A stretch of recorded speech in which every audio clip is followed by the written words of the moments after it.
Welcome to the Empire Realty Group podcast, where buying and selling a home isn't just a transaction, it's a transformation. I'm Ahmad Fawaz, and I'm thrilled to be your guide as we dive into the world of real estate. Now, whether you're a first-time home buyer, a seasoned seller, or someone who's looking to grow your career in real estate, this podcast is for you. And hey, if you're just here for the stories, the strategy, maybe a little inspiration, you're still in the right place too. And we're glad to have you. A little bit about myself before we get started. I'm proud to be part of the leadership team here at Empire Realty Group. As the Chief Growth and Marketing Officer, I'm privileged to work with an incredible team, helping them grow the brand, support our agents, and create an amazing experience for our clients. I'm also a partner in our newest location in Farmington Hills, which I'm excited to share more about that in future episodes. It's really been an amazing journey working alongside our agents and our community, helping our clients to really make real estate not easier, but better for everybody that's involved in the process. And before I stepped into the world of real estate, I spent 16 years in digital marketing in the automotive world, working for major automotive powerhouses like Ford Motor Company and General Motors. And one thing that I can tell you is that my time in automotive, I learned that the customer journey for auto shoppers and the home buyers, it's really not that different. Both industries are about big emotional decisions that really need a seamless, guided experience to go through them. And what excites me about real estate is that it's rapidly evolving, it's rapidly changing and catching up to where automotive is today. Leveraging technology, leveraging data to transform people's buying and selling and investing in homes. And so we're at a really turning point for the industry here. So today, I'm thrilled to kick off our very first episode with someone who's actually been here since the very start, the visionary behind Empire Realty Group, Ahmad Fawaz. And as the founder and the principal broker, Ahmad has been instrumental in shaping the mission, building the community, and really redefining what it means to provide a seamless real estate service. And so I'd like to welcome to the podcast, Ahmad Fawaz. All right. Thanks, Ali. Thanks for having me here. Excited to see what we're going to be doing. Yeah, of course. What's going on? So let's dive into your story. Ahmad, Empire Realty has grown into one of Southeast Michigan's most trusted real estate groups. But let's rewind for a moment. Let's go back. What actually inspired you to start Empire Realty Group? Well, initially, I wanted to venture off and get into the commercial real estate market. That's kind of where my career was leading me to. And, I couldn't do that working within a residential framework out in Detroit. And the more I researched my network and the more I researched where my business was coming from, it brought me down to the Dearborn, Detroit area. And so I opened up a small office by myself over there and, started from there. The irony of that was the timing, 2007. Yeah. Came the real estate bubble. And I found myself initially, just kind of getting overwhelmed with people that did not know how to circumvent the market, what was going on. They didn't understand what was happening. All they knew was they were losing their houses and they needed some help. So I tried to help with what I could, but I really wanted to focus at the time on commercial real estate.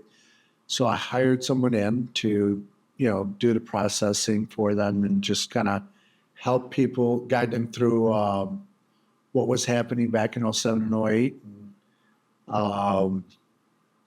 It started from there, and then next thing you know, a few agents started knocking on my door, wanting to be a part of it.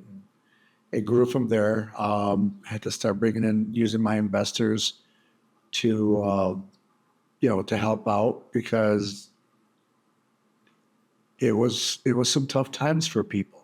That's actually a great point. Like, what were some of the biggest hurdles you faced in those early days? Well, nobody knew what they were doing. And when I say nobody knew what they were doing, it was new to everybody. I'm not talking about, real estate agents not knowing what they were doing, because, a lot of us didn't know what we were doing for that kind of a nosedive that the market took. We were trying to figure it out. We were trying to help, the people figure it out who had no idea what they were doing. Banks were folding. The government really had no idea what was going on. And that's where they came up with the idea of TARP money, right? They said, okay, we're going to have to bail these banks out, right? And the only way we're going to bail these banks out, we're going to have to use, our money, which belongs to the citizens. And so if we bail them out, what we're going to do is we're going to make sure that they don't take our bailout money and then go after the citizens and double dip on this. So it was interesting what the government did is they created this thing where if the bank took a loss on a bad note, that they could come to the government with the paperwork and recover that loss. And it's called TARP money, right? Gotcha. So if the bank took TARP money, then they agreed that they would not go after the person that lost the property. So if I owed $200,000 on my house and it only sold for $20,000, the bank lost $180,000. They would go to the federal government, collect $180,000, and they were not allowed to come after me for that. That's what began what we called the short sale industry at the time. Okay. So that's where the short sale industry came. Correct. I see. The problem with that was that there was rules and regulations that weren't applying just yet. So in comes the entrepreneurs and, the clever, investors that were taking advantage of that. And then you got to remember with Michigan at the time, we were losing about 35,000 people a year. Yep. I do remember that. There was a brain drain happening at the time. That was actually, in fact, when I moved to Chicago. Right. So we were losing about 35,000 people a year. So it wasn't just that, we had all this inventory in the market. We had nobody to sell it to. Yeah. So the prices kept dropping. And, let me ask you, was there a moment when you realized that Empire Realty was actually truly making a difference in the community at the time? Well, yeah, when I started getting people, coming into my office and saying, they were referred to me by, the mosque, or they were referred to me by Access at one point was sending people to my office. I had no idea why. I had no communication with them. I actually thought of Bridget. I go, did she send them? And I was like, no, she wouldn't have. So I had no idea, but people were, just showing up. And I guess the idea was that I had a building that said real estate on it. And so, people needed to know, if they needed to know what to do, they came there. It was interesting times, the banks were just dying to get the properties off their books. They could stop their bleeding and get their money back. That was a great thing for them. It was really a win-win situation. The only one lost is the government. I don't think they ever recovered from all the money they spent. Yeah, I'd imagine. So Empire has come a long way since then, right? From the roots, starting in Dearborn to expanding into Garden City, Farmington Hills, and right around the corner, Taylor. The growth has been incredible. What do you think has actually been the secret to the success? Well, for a long time, I kept it me, right? Just me. It was what I wanted to do. It was, how I wanted real estate done. I didn't care. I rubbed a lot of people the wrong way. I just insisted that real estate gets done a certain way, which is the way that, my mentor taught me, which is, dot all your I's, cross all your T's, make sure that the people are taken care of. Your client comes first, which should be how it's done. But, there was a certain way I wanted to do it, and it wasn't about fluff and puff, right? So here I am. I spent 16 years at the time without ever running an ad for anything, without ever putting a publication in here, without marketing. At one time, I even had business cards made without my cell phone number on there. right? Because that's not, I didn't want people calling me directly. I wouldn't go show properties to people unless they came and talked to me and I found out what they were looking for. And I sat there and said, I just couldn't do it by myself. And so I started, some of the agents that were coming on board, I started teaching them how to, do it the right way. I've had a lot of agents come through my office.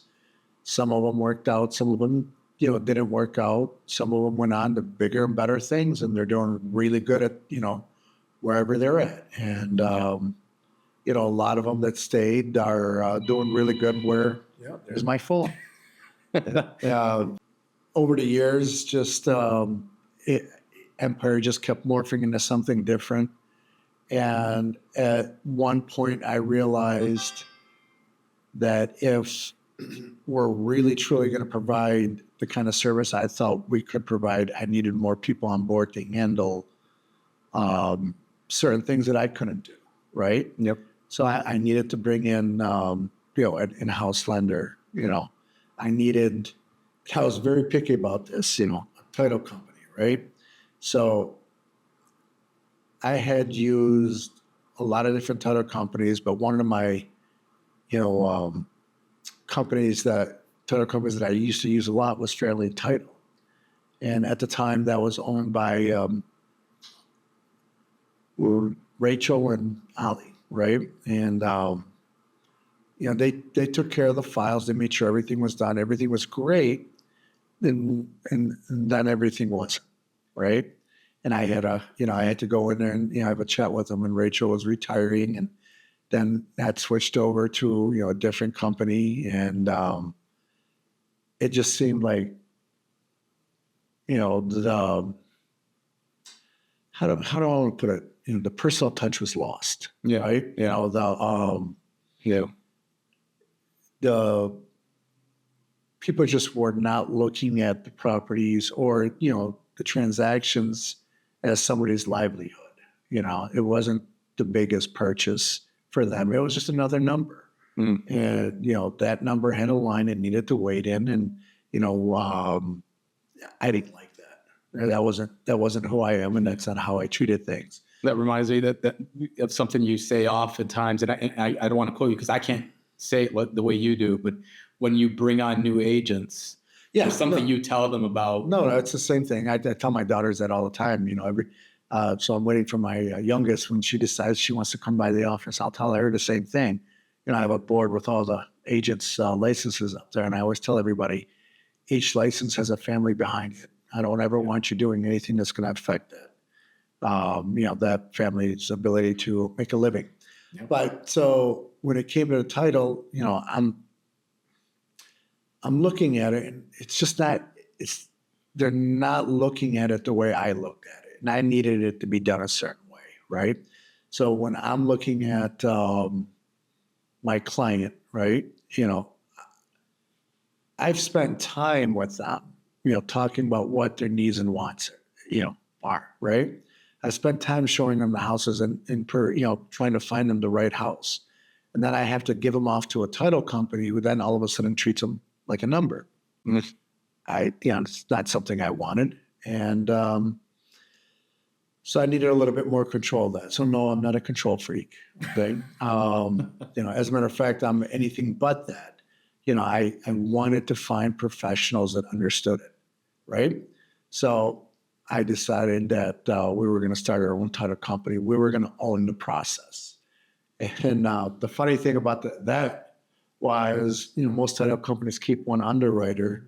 We already have 4. And when we were interviewing our 4th underwriter, the lady that was there looked up at me and she says, "You already got 3 underwriters. Why do you need us?" Yeah. Right. And, I had to explain to her that each underwriter has something different about them that they could provide to my clients. I got to have as many options as I can for my clients. So no, you're not going to get all my business, but I will make sure that you do get some of the business. My question to you, and I threw it right back at her, was, are you thinking that you can't provide the right service for my clients? Because if you're not, then we don't need to have this meeting. And right after that, she gave me the application. Said, we want you. I love that, because what that tells me is that you really are prescriptive in how you handle clients versus a cookie cutter approach saying, well, this is going to work for everybody. And that's not the case. We know in the real world, there are unique situations and they call for unique solutions. And so it sounds like that is your approach. That is the Empire approach. Correct. And so one of the things, if you remember the last, well, not the last, the very first video I ever made, and the only video I ever made, right? I said, if I was going to do it, I'm going to do it right. And, we brought in a professional to do it. And I didn't even realize he was recording me at the time. He was recording me talking. I thought we were having a conversation. Yeah. Kind of cool. But I wasn't kidding when I said, there are times when we realize we're not going to find a perfect home for you. It's just not going to happen. Not in the area you're looking for. I might be able to find your ideal home. Unfortunately, it's going to be in Denver on top of a mountain somewhere, right? But that's not in Dearborn. And if you want that same house over here, we're going to have to build it for you, right? And that's where I came up with that, where I said, okay, now I got to find the perfect builder, right? Yep. And that builder was sitting right underneath my nose. I'd been selling his properties for a while, and he is probably one of the best custom home builders I ever, dealt with. And so I approached him and said, how would you like to come on board? Let's team up together. Let's do something, right? And he was all for it. And then, that's how we came about that. I think so. These are obviously things that set Empire Realty apart, having these integrated approaches, if you will, right? Offering everything from real estate to lending to title services and design and construction all under one roof, right? So I guess it sounds like you're telling the story of how all this came to life. But if you can explain the vision for that seamless client experience, what is the vision there? Well, the vision was, what do I want, right? I don't want to chase after my mortgage guy. I don't want to chase after the title company. I don't want to chase after the builder or the architect. I don't want to sit there and spend, 75% of my day trying to get them, on the same, plan, right? Get them in the same room. I don't want to do that. That defeats the purpose of what I want. If I'm going to spend my money, as an example, I always say this, I said, when agents always ask me, they say, how are we going to fight against these flat fee companies? I was telling them, I said, somebody looking to buy $1 million house is not going to go to a discount brokerage. Somebody going to buy $1 million house is going to call their realtor, and they're going to tell them exactly what they want. And they're going to expect them to go get it. And it's the same concept. If I'm going to go build $1 million house, what do I want to do? Do I want to chase everybody around? No. I would prefer that I make one phone call and I get everybody on the table, right? I show up there, tell them what I want, get up, walk out, and let them deal with it, right? So if I sat down and I said, okay, I need a 4,500 square foot home and my budget is $1 million. I need an in-ground pool. I need a basement with a 8-foot ceiling, right? I need 4 bedrooms, 3 bed, whatever it is I tell them. That's what I need, and I need to finance it. I'm going to put 25% down. Call me when you guys are ready, right? After that, the only person I need to deal with is the architect. Yep. Right? Everybody else knows what I want. They know what, I'm gunning for. Once I'm done with the architect, right? At that point, start building. Yeah. Right? I'm going to talk to my realtor and have him get it done, right? He's going to deal with them. He doesn't have to chase after them. They know he's my client. Why? Because they're in the same building with him. They're in the same office with him. I pick up the phone. I call my realtor and say, hey, can you ask them when this is going to be done? Or I went to the house and I saw 1, 2, 3. What's going on? What's the time frame? Is my lender out there? Are we making sure that whatever the questions are, I'm at one point of contact and I'm not running around chasing anybody, right? Or I'll tell them, send me a report every month until it's done, right? So it's not only advantageous to the client, but also for the agents. Well, yeah, if I'm an agent, right? And,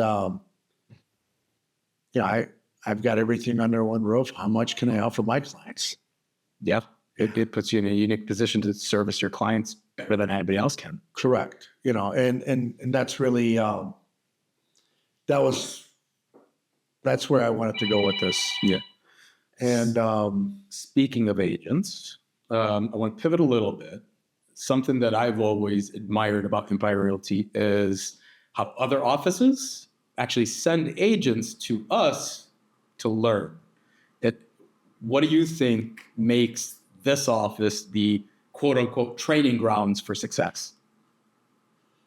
honestly, I have no idea. I just go out there and, I know what needs to be done as far as I'm concerned, right?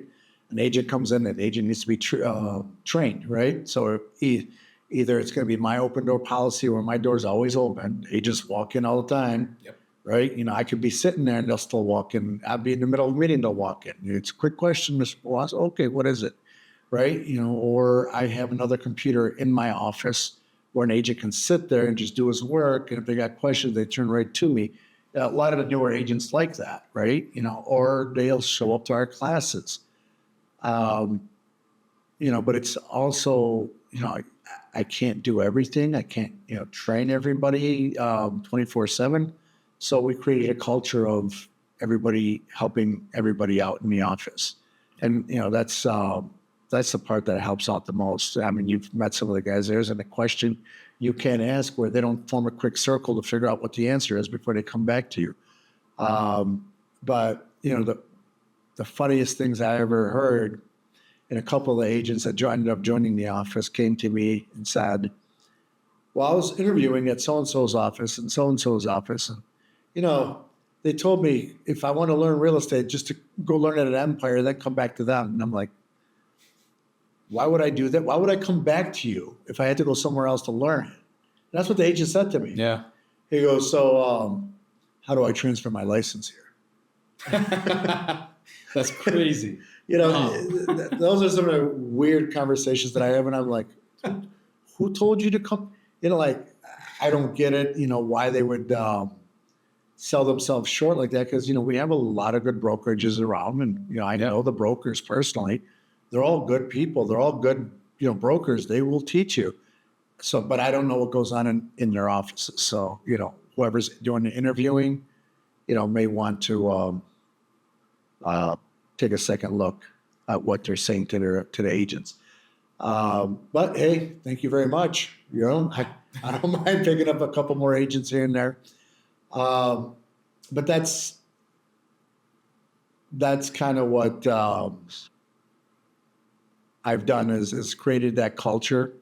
And, anyone that steps outside that, it's funny, I have a certain policy. In 17 years that I've been around as Empire Realty, I've had one policy, which is once an agent decides to leave, we do wish them the best, and there's been a lot of agents that I've helped open up their own brokerages after they left, right? Yeah. But once you decide to leave, it is not a revolving door, right? And as much as some of the agents that are out there are succeeding, there's a lot of them that kind of be silly not to take them back, seeing what their numbers are. But, I do have, my policy, and, the Empire Realty is not a revolving door. You come here to learn, you come here to work, you come here to succeed, you come here to expand, right? And so what do I mean by that? Hey, if you think that you have an idea and you want to jump out and maybe branch out and open up your own branch at Empire Realty, if that idea sounds good to me, why not, right? And hence why we have Garden City, why we have Farmington, why we have Taylor now.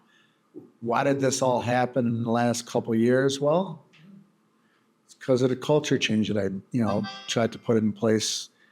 It's been 6 years? And I know 3 of those years, this is going into the 6th year. 3 of those years, that's where Cranes took notice and, you know, awarded us one of the fastest growing companies in southeastern Michigan. I was surprised. Yeah. You know, I didn't know what they were talking about, you know, but apparently when I looked at the numbers, I said, oh, yeah, okay. Which, congratulations on that. Which, if I'm not mistaken, it's 3 years in a row running. Yep, 3 years. Congrats. Well deserved. So as we look ahead, the future for Empire really is bright. What excites you the most about where the company is heading? Where it excites me the most, I mean, I'm just excited that it's heading in that kind of direction. I'm excited to retire. That's what I'm excited. I'm excited, waiting, hoping my kids decide to step up and say, you know, have better ideas than I have and take it even further, right? You know, if my partners decide that, you know, they need to take it further too. You know, I'm joking about retiring. I'm never going to retire. I know that, but you know, it would be nice to sit on the beach somewhere for a couple days, right? But where do I see it going? What excites me? Yeah, what excites you about it, right? Is it anything when you look and see how far you've come, the growth that you've already started seeing now, which I think are the early stages of this growth? It's not about exciting. It's really what I've learned to start appreciating. You know, which is watching the agents grow, right? Watching, you know, these young agents come in, you know, to my door, you know, seek the help, watch them work. Not all of them succeed, you know, it's just a fact of life. Not all of them do. Sure. But the ones that do, right? And I watch these, you know, God, I can't believe I'm saying this. I'm so old. Watching these kids grow up from young, you know, adults to getting married, buying a house, buying a second house, having the kids, you know, and I'm sitting here going, wow, I'm actually watching this happen. And I'm not just watching it to one person. I'm watching it 3, 4, 5. I'm watching people that get into the real estate game that, you know, are trying to reset their life. You know, Yep. They've had issues, whatever it is, you know, whether it's divorce, bankruptcy, just tired of their job, got sick of their boss telling them what to do, downsizing, whatever it is. They come in and they find, you know, passion for real estate, and then just watch them change everything around, watching, you know, them get excited about it. You know, it's, you know, that kind of excites me. That's kind of a thing I like seeing. Doing the average, you know, everyday deal, I kind of stepped back from real estate myself as far as showing properties and dealing with clients and so forth. I still do with a select few. Those are some of my, you know, more hardcore investors that want to do business with me. But more importantly, the only real clients I take on now are not just repeat clients, but they're the kids of my past clients. Oh, wow. Right? Yeah, You know, yeah. they're sending them to me to buy their first house because they're getting married or whatnot. And, you know, they appreciated, you know, what I done for them as an agent. And they want to make sure they're, you know, that their kids that are now starting their future, you know, have the same, you know, opportunity today. And they send them to me. And you know what? I'm game because yes, absolutely. And they might get tired of it because when I'm walking them through the house, I'm also, I catch myself all the time, you know, giving advice, right? You know, and I stop myself and go, man, I'm starting to sound like my dad. I need to stop, right? And I'm just trying to sell a house in the end. But anywho, It sounds like you've seen it all from the humble beginnings, where you started the organization really in the housing market crash. So starting in tough times, and you've seen quite a bit over the years, and you've innovated to stay ahead of the market trends. And, you know, it's so funny. You said the market crash, and I'll tell you, and my wife will tell you, for some odd reason, I find myself when I'm at home, and I'm clicking through the TV, just sitting on my couch. Well, I like to sit on my couch, right? And I see the show, The Big Short, okay, yeah. the movie, The Big Short, and I start watching it. Good movie. And like, it's like watching a football game for me, right? Why? Because, you know, I lived it, right? I was there, and my wife sits there and she goes, yeah, we all should have listened to you. Yeah, we all I said, do you, and I look at her, do you remember? She just sit there. Yes, I remember. Yes, I remember. They should have listened to you. They should have, you know, I should have listened to you. And I was like, yes, yes, yes, sir. But do you remember that? And do you remember that? And it's funny because it's like I'm going back and watching Super Bowl 16, and it's Joe Montana, and I'm like, yes, all right. And which it just aged myself. Super Bowl 16. The Big Short, by the way, if you guys have not watched that movie, I do recommend watching. Great movie. Yep. But yeah. So anyway. So I guess we want to wrap things up, but I do want to thank you so much for sharing your story and giving us a glimpse into what makes Empire Realty Group, you know, so special. But before we wrap up, is there one message that you'd like to leave to our listeners? Yeah, if you need an agent, call Empire Realty. You got some really good people there. You know, they've had some good training. They know what they're doing, and they'll take care of you. If they don't, you can call me. I'm usually at the Dearborn location, so you can catch me there, or catch me in Garden City. Excellent. Again, thank you, Ahmad. And to our viewers and listeners, thank you for tuning in to our very first episode. Don't forget to follow, like, subscribe, do all the things for more stories, insight, tips from the world of real estate. And we look forward to seeing you next week.